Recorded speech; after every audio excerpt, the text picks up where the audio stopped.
Hello everyone, this is Darcenovia here. This is my review on what is considered one of the greatest movie sequels of all time, one of the greatest movies of the 1990s, and considered by many the best Terminator sequel.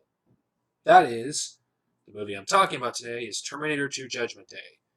Well, I don't think this movie needs any introductions, though if you're a Zoomer or Gen Z, where the hell you guys are called, who were born like in the late 90s and 2000s, you're not going to have the this nostalgia for this movie like millennials and Generation X people do.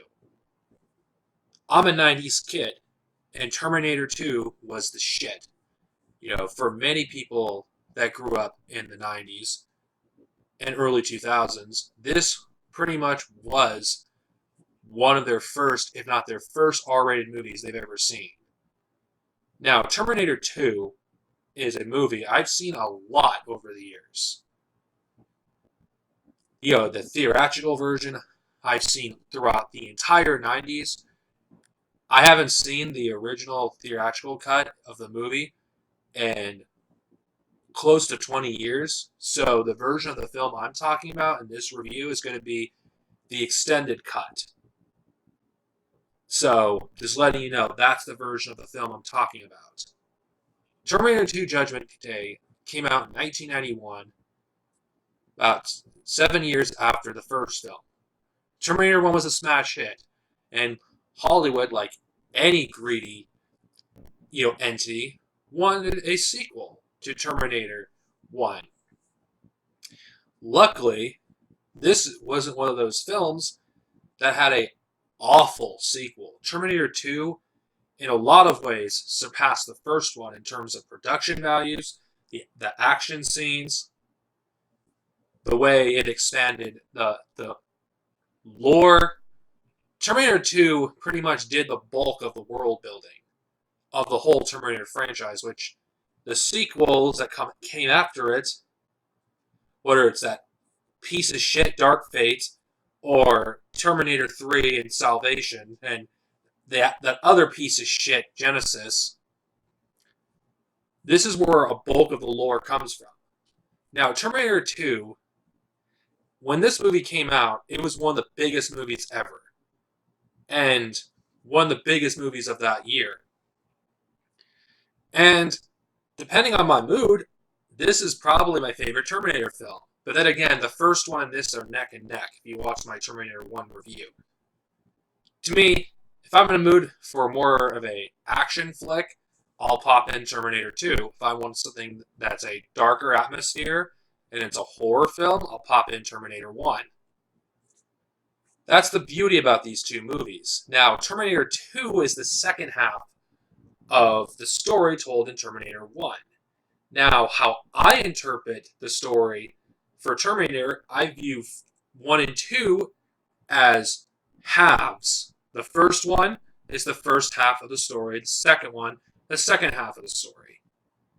Now, Terminator 2, there's many things I could say that it did well. It's almost been 30 years since this movie has been released. And as of this recording in 2019, soon to be 2020, this movie's almost 30 years old. And the effects hold up really well. Better than many movies that had came out in that period. I mean, if you look at the effects in Jurassic Park, the first one, they haven't aged that well. But if you look at the effects in Terminator 2, they still look pretty damn good. I mean, this movie came out during the Super Nintendo and Genesis days, and it looks so much better than Terminator Genesis and Dark Fate, which is kind of sad.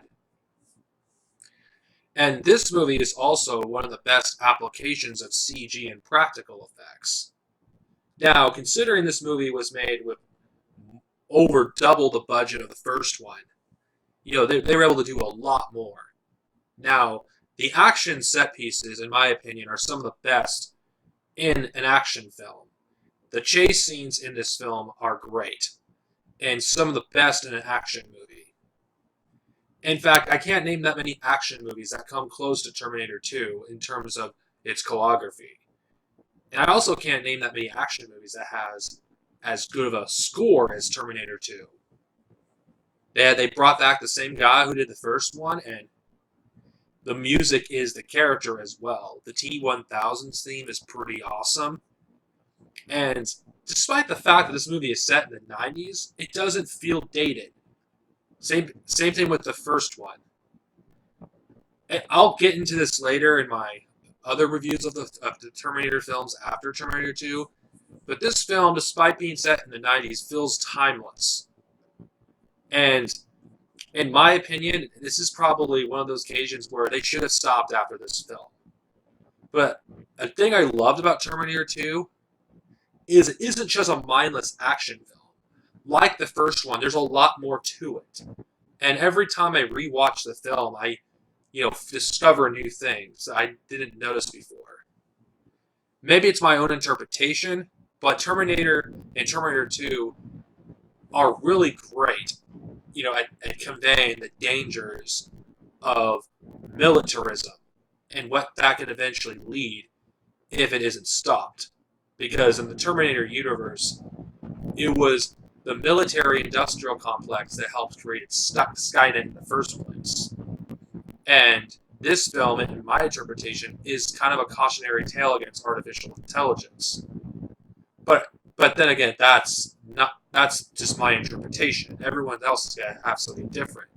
Another great thing about this film is the hopeful message it has towards the end of the movie. And there's two endings, which everyone knows who's been a fan of Terminator. The alternate ending and the ending that's in the film. I personally prefer the theatrical ending, considering the fact, I think it's more hopeful, and not to mention I think Linda Hamilton, it was more emotional in that version than the one that flashed forward into an alternate 2029. Speaking of which, Arnold Schwarzenegger, how was he in this film? In the first film, he doesn't really say much, considering he's the villain. But Arnold Schwarzenegger, I think, does a great job in this film, playing the Terminator. And I forgot the actor's name that plays the T-1000.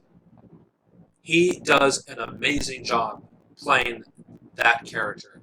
Not only does he, play a great villain, he doesn't have to say very much. And the T-1000 is kind of terrifying. And because unlike the T-800, it could do so much crap. It could be anywhere. It could be anybody. And it's far more dangerous. And unlike the Terminator sequels that came after Terminator 2, it isn't trying to compensate for something. And not to mention, every time that this character is on screen, shit's gonna go down. He's not someone you want to mess with. And what makes it even better is I feel like having him be a cop was an amazing choice. Because cops are, at this time, were portrayed as the good guys. Now, if you knew what was going on in that situation back in the 90s and the late 80s, you would know why he chose a cop as the villain. And not to mention, this is something that was new at the time, having a bad guy from the previous film be a good guy in this one. Until they ran it to the ground with Terminator 3 and Terminator, Genesis and Dark Fate, which completely... Yeah, at the time this movie came out, it was new. So, for those of you who've seen the other films and don't see what the big deal with 2 was, that was the reason. It did things that wasn't common at the time.